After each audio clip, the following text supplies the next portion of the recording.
नमस्कार दोस्तों, मेरा नाम है ब्रिजेश यादव। फिर हाजिर हूँ क्राइम स्टोरी श्रृंखला के एक नए एपिसोड में। आज बात पूरे देश के चर्चित एक कांड की बात करेंगे जो कोलकाता के अंदर हुआ। पूरे देश में आज बवाल मचा हुआ है। डॉक्टर सड़कों पर उतरे हैं। काम धंधा जो है उनका जो सब कुछ बंद करके वो सड़कों पर न्याय की मांग करने उतरे हैं। क्या हुआ? डॉक्टर इतने नाराज क्यों हो गए? कोलकाता में उस हॉस्पिटल में वो ट्रेनी डॉक्टर के साथ क्या हुआ, आइए पूरी कहानी और पोस्टमार्टम रिपोर्ट में क्या सामने आया है। पुलिस के बाद सीबीआई को केस सौंपा गया। आइए पूरी कहानी विस्तृत तरीके से आप लोगों को बताते हैं। इस केस की शुरुआत होती है आज से लगभग 6-7 दिन पहले, यानी 8 अगस्त। 8 अगस्त का दिन कोलकाता का लाल बाजार, जहां पर लाल बाजार में एक हॉस्पिटल है, यानी एक मेडिकल कॉलेज और हॉस्पिटल, उसका नाम है आरजीकर कॉलेज एंड हॉस्पिटल। इस मेडिकल कॉलेज में रात का समय लगभग 8 अगस्त का पूरा दिन भी किसी तरह बीता, यानी जो काम धंधे थे वो सामान्य रूप से चल रहे थे, सब कुछ सामान्य था। 8 अगस्त के दिन रात के समय एक ट्रेनी डॉक्टर जो रात में उसकी ड्यूटी थी वो आई काम करने आरजी मेडिकल कॉलेज में। वहां पर वो काम करने आई और सब कुछ सामान्य चल रहा था, वो अपना काम कर रही थी। लगभग 8 से 9 बजे का समय था। फिर उसके बाद उसने अपने जो दोस्त हैं, जो कलीग, उसके साथ जो काम करते हैं डॉक्टर्स, उनके साथ खाना खाई, यानी डिनर की। फिर उसके बाद अपने काम में लौट गई और उसके बाद कुछ ही समय बाद वो लापता हो गई। उसके बाद उसका कुछ अता पता नहीं चला। सब कुछ सही चल रहा था, लेकिन फिर दिन हुआ सुबह, यानी 9 अगस्त का दिन। अब 9 अगस्त के दिन हॉस्पिटल की चौथे मंजिल पर जो सेमिनार हॉल है, उसके अंदर एक गद्दे के ऊपर वो जो ट्रेनी डॉक्टर है उसकी लाश पड़ी मिली, वो भी अर्धनग्न, यानी उसके शरीर पर कपड़े भी नहीं थे पूरे। अब तुरंत इसको देखकर तुरंत जो हॉस्पिटल हैं, जो भी जिन लोगों ने इस बॉडी को पहले देखा, उन लोगों ने तुरंत पुलिस को इन्फॉर्म किया इस मामले को लेकर कि यहाँ पर पड़ी है बॉडी। उसके बाद पुलिस की टीम पहुंची और पुलिस की टीम ने देखा कि जो ट्रेनी डॉक्टर है, यानी जो लड़की की बॉडी पड़ी हुई है, वो एक ट्रेनी डॉक्टर है जो इसी हॉस्पिटल, इसी मेडिकल कॉलेज में काम करती है। अब उसके साथ जब उसकी बॉडी पुलिस देखी तो आंखों से खून आ रहे थे, प्राइवेट पार्ट से खून आ रहे थे। उसके बाद जो आंख है और जो उसके हाथ पैर और उसके चेहरे पर काफी नाखूनों के भी खरोच थे। अब उसकी मौत हो चुकी थी और जो गद्दे थे, जो वहां पर गद्दे पे जहाँ बॉडी पड़ी थी उसकी, वहां पर काफी खून के धब्बे भी थे। अब पुलिस ने बॉडी को पोस्टमार्टम के लिए अपने कब्जे में ले लिया और हॉस्पिटल भेज दिया। उसके बाद पुलिस एविडेंस कलेक्ट कर रही थी। वहां पर जितनी भी छोटी छोटी चीजें थी, पुलिस की टीम उसे कलेक्ट कर रही थी एविडेंस के रूप में, क्योंकि ये मामला काफी बड़ा था। पुलिस को भी पता नहीं था कि मामला इतना बड़ा होगा, क्योंकि ये मामला काफी गंभीर है। लेकिन लोकल लेवल पर पुलिस ये मामले को मीडिया से दूर रखने की कोशिश करती है। लेकिन जैसे ही पहले तो जो अस्पताल के जो मैनेजमेंट है, जो अस्पताल है, उसने आत्महत्या बोला इस केस को। आत्महत्या बोलने के बाद फिर पुलिस इस केस में जांच की, परिवार को इन्फॉर्म किया गया, यानी जो ट्रेनी डॉक्टर है उसके परिवार वालों को इन्फॉर्म किया गया। उसके बाद परिवार वालों को इन्फॉर्म करने के बाद जो पुलिस की टीम है,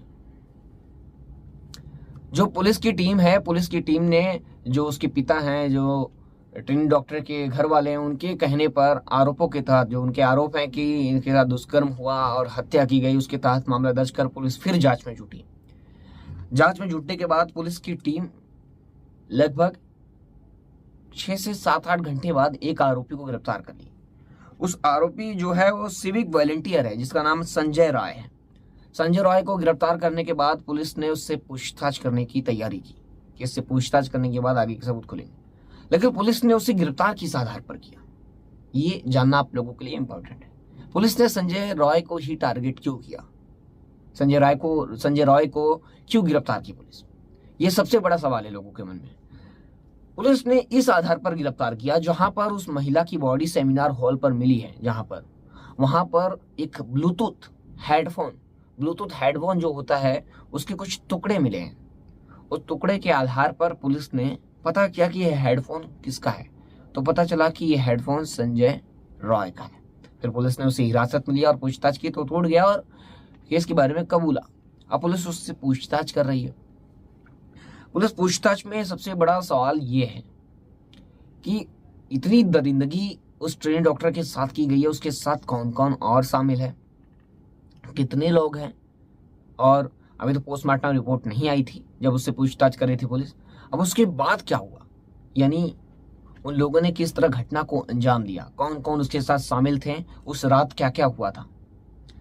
अब पुलिस की टीम उससे पूछताछ कर रही है और यहाँ की पुलिस की टीम जो सीसीटीवी खंगाल रही है, डॉक्टर जो और स्टाफ है उन्हें पूछताछ कर रही है कि आखिरी बार महिला को किसने देखा, कब देखा। ये सारे पुलिस अपने अपने स्तर पर जांच कर रही है। फिर उसके बाद लगभग 2 से 3 दिन का समय बीत गया। 2-3 दिन का समय बीत गया, लेकिन पुलिस इस केस में उलझती जा रही है। पुलिस मामले का जो ओपन पूरी नहीं गया, यानी जो केस को सॉल्व नहीं कर पा रही है। फिर 14 अगस्त की रात को भीड़ इकट्ठा होती है और हॉस्पिटल में तोड़फोड़ कर देती है। तोड़फोड़ करने से सबसे बड़ा सवाल ये उठता है कि उस हॉस्पिटल में जहां पर महिला के साथ दरिंदगी हुई वो क्राइम सीन है। जो सबूत है, जो एविडेंस है, वो खराब हो सकते हैं, यानी उसे मिटाया जा सकता है। तो किस आधार पर पुलिस जांच कर रही है? पुलिस ने जो हिंसा हुई उसे रोक नहीं पाई। भारी तादाद में लोग आए, हॉस्पिटल में हिंसा की, सबूत मिटाने की कोशिश की है, ये भी हो सकता है, लेकिन पुलिस विफल रही इसे रोकने में। उसके बाद मामला हाई कोर्ट पहुंचा। जब कोलकाता हाई कोर्ट में इस केस को लेकर सुनवाई हुई तो कोलकाता हाई कोर्ट ने पुलिस को फटकार लगाई कि 5 दिन में पुलिस ने कुछ नहीं किया है। उसके बाद पुलिस ने तुरंत, जो कोलकाता हाई कोर्ट ने है, उसने इस केस को तुरंत सीबीआई को सौंप दिया। अब इस केस में पुलिस जो केस है अपना वो सीबीआई को सौंप दिया और सीबीआई इस केस में जांच कर रही है। अब सीबीआई ने जो भी एविडेंस थे जो पुलिस कलेक्ट की थी पुलिस से ले लिया है। अब सीबीआई अपने स्तर से अब जांच शुरू कर दी है। सीबीआई ने वहां पर जितने भी हॉस्पिटल में जितने भी लोग थे वहां पर मौजूद, जो उसके साथ उस रात काम कर रहे थे, चाहे डॉक्टर जो हॉस्पिटल का मैनेजमेंट हो या जो भी गार्ड्स थे, उन्हें भी सीबीआई ने तलब किया है, पूछताछ के लिए बुलाया है, और जो जो उसके साथ काम कर रहे थे। और इससे पहले भी जो गार्ड थे जो अस्थायी रूप से काम कर रहे थे उस हॉस्पिटल में, उन गार्डों को भी बुलाया गया है पूछताछ के लिए। आपको बता दें, क्योंकि पोस्टमार्टम रिपोर्ट जो अब सामने आई वो काफी हैरान कर देने वाली थी। पोस्टमार्टम रिपोर्ट में पता चला है कि जो प्राइवेट पार्ट है उसमें घाव मिले हैं, और ये भी बताया जा रहा है कि 151 ग्राम जो सीमन मिला है, उसके साथ जो दूसरे पदार्थ मिले हैं। उसके बाद पुलिस ने यह भी बताया कि महिला को चुप कराने के लिए, यानी महिला आवाज ना कर पाए या चिल्लाए ना या दूसरे को बुला ना पाए, इसकी वजह से उसका चेहरा या गला, मुंह दबाया गया, उसका गला और मुंह दबाकर उसे उसकी आवाज रोकने की कोशिश गई। इसके चलते जो उसका थायराइड कार्टिलेज होता है वो टूट गया। उसके बाद पोस्टमार्टम रिपोर्ट से भी पता चला है कि जो उसका सर है उसे दीवार से दबाया गया था, दीवार में दबाकर उसको चुप करने की कोशिश की गई, ये भी। उसके बाद ये भी पता चला कि जो चश्मा है, इतना तेज उसके ऊपर वार किया गया कि जो उसका चश्मा का जो ग्लास है उसकी आंखों में घुस गया। इसकी वजह से उसके आंखों से खून आ रहे थे। अब सबसे बड़ी बात तो ये सामने आई है कि जो इतनी बड़ी वारदात को पुलिस की टीम लाइटली ले रही थी, अब सीबीआई इस केस में जांच कर रही है। सबसे बड़ा संदिग्ध जो है संजय रॉय से हिरासत में लिए, लेकिन पुलिस को कई और लोगों की भी तलाश है, यानी सीबीआई की टीम अब कई और लोगों के शामिल होने की आशंका जता रही है कि इस केस में अकेला इसका काम नहीं है। अब संजय रॉय से जब पूछताछ हुई तो उसने क्या क्या बताया, ये अभी सबसे बड़ा सवाल लोगों के मन में। संजय रॉय ने बताया कि उस रात वो एक रेड लाइट एरिया में गया था। पहले वो कोलकाता के एक रेड लाइट एरिया में गया था और उसके बाद वो हॉस्पिटल अपने दोस्तों के साथ आया। पहले दोस्तों के साथ रेड लाइट एरिया गया, उसके बाद दोस्तों के साथ वो आरजी हॉस्पिटल आया जहां पर उसका एक मरीज शायद एडमिट है, उससे मिलने। उसके बाद वो लोग फिर रेड लाइट एरिया गए और फिर उस रेड लाइट एरिया से वो हॉस्पिटल आए। फिर उसके बाद इस घटना को अंजाम दिया गया शायद, ये कुछ मीडिया रिपोर्ट्स में दावा किया गया है। अब जब तक ये केस सॉल्व नहीं होता है, कुछ और संदिग्ध या आरोपी गिरफ्तार नहीं होते हैं, तब तक इस केस में अभी जो मामला है वो उलझा हुआ ही रहेगा।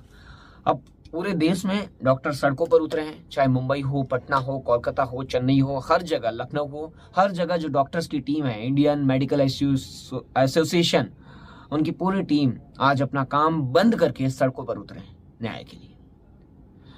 क्योंकि डॉक्टरों के साथ लगातार जो घटनाएं बढ़ रही हैं और ये चिंता का विषय है। आपको बता दें, कल की खबर में कुछ लोगों ने कमेंट किया था, जिसमें AS 617 नाम का एक यूजर्स हैं। उन्होंने लिखा कि वीडियो बनाने का आपका जो लगाव है बहुत बढ़िया है, ऐसे ही अच्छे अच्छे वीडियो बनाते जाइए, ढेरों सारी शुभकामनाएं। उसके बाद एक मल्टी फेसबुक करके एक अकाउंट है, एक यूजर्स है, उसने लिखा नवी मुंबई किधर, यानी एक जो मामला था जहां पर एक कुत्ते की मदद से पुलिस ने मामले को सुलझाया था, डॉग की मदद से, जो एक बॉडी मिली थी उस मर्डर मिस्ट्री को। तो वहां का मामला पूछ रहे हैं कि नेरुल बेलापुर के मामला, यानी नेरुल बेलापुर में मामला कहाँ का है। तो ये मामला वो खबर देखने के बाद ही वापस पता चली, क्योंकि वो खबर आज से लगभग 1 से 1.5 महीने पहले की है। उसके बाद कल्याण में जो सूटकेस मिला था उस पर एक कमेंट आया है कि वहीं जो यूसुफ खान है उन्होंने भी कई कमेंट किए हैं। उन्होंने बताया है कि यानी जो खबरों को जो सिलसिला है, जो केस में जो स्टडी कर रहा हूँ रोज डेली आप लोगों को बता रहा हूँ, लगातार जारी रहे। वहीं माउथे कैट करके एक यूजर है, उन्होंने लिखा कि जो कल का एक गांव था वरप कल्याण में, जहाँ कल सूटकेस में बॉडी मिली थी, वहां पर उन्होंने कहा कि वो वारप नहीं है, वरप गांव है। वहीं कई और लोगों ने भी कमेंट किया है, जिसमें फ्रंट लाइनर 2791 एक यूजर है, उसने लिखा कि मैं, यानी उनका कहना है कि वो देहरादून से इस वीडियो को पसंद कर रहे हैं, वो देहरादून से उस वीडियो को देख रहे हैं। वहीं आरती मलगांवकर, उन्होंने move on keep it love. वहीं एक है मंगेश नाइक करके, उन्होंने लिखा महाराष्ट्र के कायदा व्यवस्था बहुत खराब है, गृह खाता अमृत है, 1 साल का डाटा देखो, ग्राफ बढ़ते ही जा रहे हैं, आप हमारे लिए नए नए केस घटनाक्रम लाते हो, आपको तहे दिल से शुक्रिया, इनका लिखना है। वहीं मिलिंद डेटे नाम के एक यूजर्स हैं, उन्होंने लिखा है आप बराबर बोलते हो। वहीं अक्षय ठाकुर करके एक यूजर्स है, उसने भी लिखा है कि एक पुराना केस है विरार में जो हुआ था, वहां पर उसने लिखा है कि गाड़ी में मैं था, उस केस के रिलेटेड उन्होंने कमेंट किया है। वहीं इस केस को लेकर कई और लोगों ने भी केस किया। वहीं असगर सिद्दीकी, उन्होंने लिखा थैंक्स फॉर कंटेंट, और आगे कई और लोगों ने कमेंट किया, लेकिन अभी कमेंट लेंगे तो वीडियो और बड़ा हो जाएगा। तो आज के वीडियो में जो भी कमेंट आएगा उसे कल लेंगे। फिर मिलेंगे एक नई कहानी और एक नई घटना के साथ, तब तक के लिए जय हिंद।